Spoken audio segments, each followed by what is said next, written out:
Welcome to science classes. हम लोग शुरू कर रहे हैं एक फाइनल वार। जैसे कि मालूम है आपका बोर्ड का एग्ज़ाम है कल, तो मैं कोशिश कर रहा हूँ कि जल्दी जल्दी में कुछ बताओ, इम्पोर्टेंट इन्फॉर्मेशन शेयर करूँ। अभी तक हम पैटर्न देख रहे हैं, तो वही पिछले साल का वाला भी पैटर्न है। कुछ सब्जेक्ट में PYQ बेस्ड क्वेश्चन है और कुछ सब्जेक्ट में PYQ बेस्ड क्वेश्चन नहीं है। जैसे बायोलॉजी में PYQ बेस्ड क्वेश्चन कम थे, फिजिक्स में PYQ बेस्ड क्वेश्चन ज़्यादा थे। तो अपना सहारा तो वही होता है। तो फिर सबसे वही रिक्वेस्ट है कि अपने PYQ को अच्छे से कीजिए। किसी भी टीचर का गेस वही होता है, मैं बार बार बोल रहा हूँ कि आप कर भी चुके होंगे। ऑब्जेक्टिव को कर लीजिए पूरे को। मैं कुछ लॉन्ग क्वेश्चन, जिसको बच्चों का बहुत सवाल है कि सर लॉन्ग क्वेश्चन के बारे में कुछ बात कीजिए। अंतिम समय के लिए अगर आपके 5 नंबर के क्वेश्चन की तैयारी नहीं हुई है, तो 5 नंबर के क्वेश्चन के लिए हम लोग आपको कुछ चीजें बता दे रहे हैं कि आप इसको रिवीजन कर लीजिएगा, ठीक है। फिर लास्ट में बात करेंगे क्या नहीं है। तो पहला क्वेश्चन है, what do you mean by depression in freezing point. तो depression in freezing point concept के पीछे तो मैं अभी भागूंगा ही नहीं।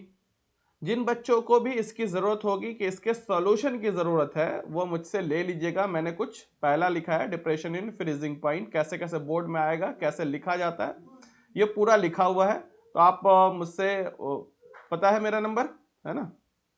इसका PDF ले लीजिए। जब जो बच्चा बोलेगा मैं उसको शेयर कर दूंगा, इसका PDF बना करके शेयर कर दूंगा। आप ले लीजिए। ये इंपॉर्टेंट, ये वैसे क्वेश्चन है। लास्ट में क्या मैं आपको कॉन्सेप्ट की बात करूं, 8651844631 पे, है ना।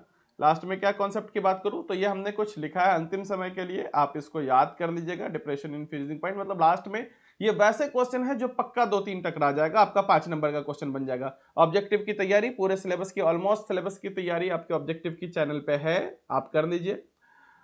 सर अब कई बच्चे बोलेंगे जिस तरह से बायोलॉजी में कुछ कम क्वेश्चन थे तो हम क्या करें, PYQ बेस्ड कम क्वेश्चन थे। तो आप कुछ सर्टेन चैप्टर्स है नोट कर लीजिए कि उस चैप्टर को अच्छे से करके जाइए, ईमानदारी से आप पढ़े हैं। अगर नहीं पढ़े तो फिर जितना पढ़े उसी को रिवीजन कर लीजिए। और ये जो अंतिम में पहुंच रहा है आपको कुछ 10 नंबर के क्वेश्चन, इसको अच्छे से देख लीजिएगा। चैप्टर का नाम आपको अच्छे से मालूम है कि सॉलिड हमें क्या देखना पड़ता है, फिजिकल केमिस्ट्री सॉल्यूशन और केमिकल काइनेटिक्स अच्छे से कर जाइए। 2 चैप्टर यहां से। इनऑर्गेनिक से P ब्लॉक 3 चैप्टर हो गया। चौथी बात, आप ऑर्गेनिक नोमेनक्लेचर को अच्छे से देख जाइए, ठीक है।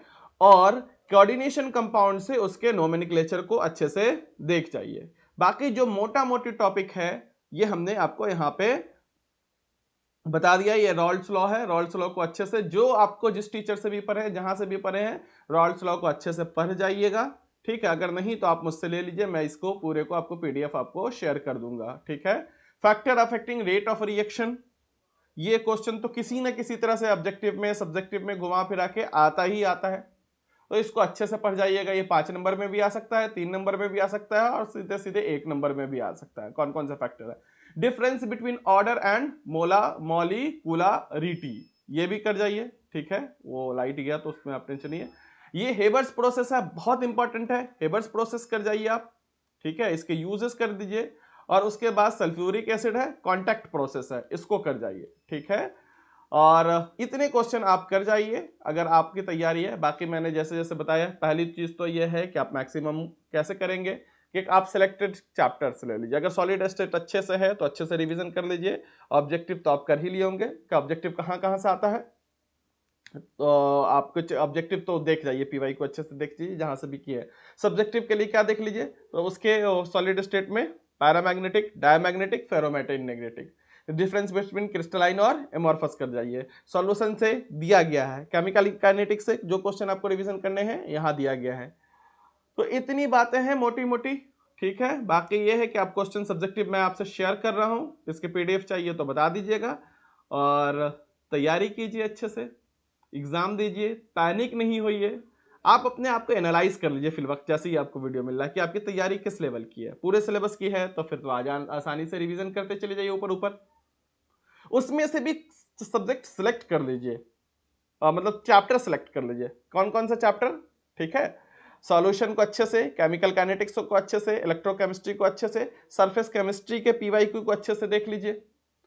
इनऑर्गेनिक से पी ब्लॉक को अच्छे से देख लीजिए, डी ब्लॉक से क्वेश्चन कम मिलेंगे, कोऑर्डिनेशन केमिस्ट्री के नोमेनक्लेचर को देख लीजिए और हाइब्रिडाइजेशन को देख लीजिए। ऑर्गेनिक केमिस्ट्री से फंक्शनल ग्रुप को अच्छे से देख लीजिए, फंक्शनल ग्रुप के अलावा जो 1 घंटा का चैनल पे पड़ा हुआ है फिर से उसको अच्छे से रिवीजन कर लीजिए, कौन सा नेम रिएक्शन वाला, वो आपको बहुत काम आएगा। और फिर आईयूपैक नोमेनक्लेचर। ठीक है, किसी भी तरह का दिक्कत है कमेंट बॉक्स में जल्दी से बताइए तो मैं आपको कुछ और हेल्प कर सकूं किसी भी जरिए से। हाँ, मेरे पास टेक्नोलॉजी की थोड़ी कमी है, मैं चाह रहा था लाइव आना मगर स्टिल अभी तक नहीं आ पा रहा हूं, तो इसके लिए सॉरी, मगर मैं आज आपके लिए अवेलेबल रहूंगा। चलिए मिलते हैं, आप देखते हैं कि बच्चों की कैसे डिमांड है, फिर मिलते हैं बहुत जल्दी। Thank you, have a nice day, bye, best of luck.